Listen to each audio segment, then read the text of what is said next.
mission of the museum here is to show the achievements of Islamic civilization, Islamic culture, through great works of art. The building is a fitting place in which to show a collection here which is of extraordinarily good quality. It started off with the royal family acquiring some pieces, then came very soon the vision of forming a national museum with this intention of showing the achievements of Islamic culture, and then the collecting has been devoted to that end since that moment. And yes, the museum is still acquiring pieces. We've acquired some very, very important pieces over the last year since we opened.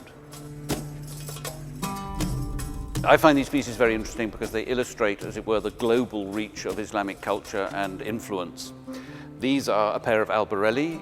You probably think of albarelli as being a very typically Italian form, but in fact both the shape and the function are much earlier Islamic invention, used as they are later in Europe as containers for medical products. These would have formed part of a very large set of such vessels which were made in Damascus and then exported with the medical contents inside. And of course in medicine it was the Islamic world that led the world in scientific medicine right up until the 17th century, when discoveries in Europe finally overtook the Islamic medieval practice.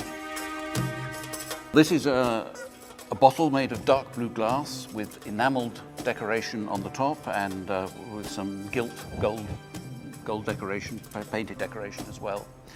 One of the earliest provinces that the Islamic Empire took when it first expanded out of Arabia was Syria. And Syria was the center of Roman glassmaking.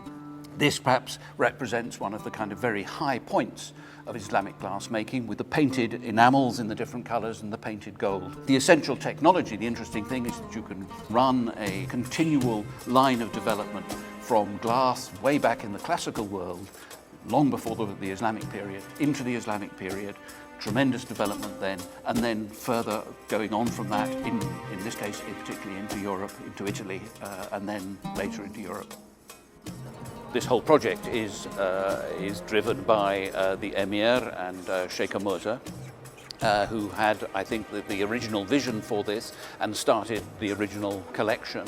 And then the choice of the architect and the setting up of the Qatar Museum Authority and so forth has all come from the very top. And it's thanks to their vision and support for this that Qatar is able to present a piece of world-class architecture containing a world-class collection.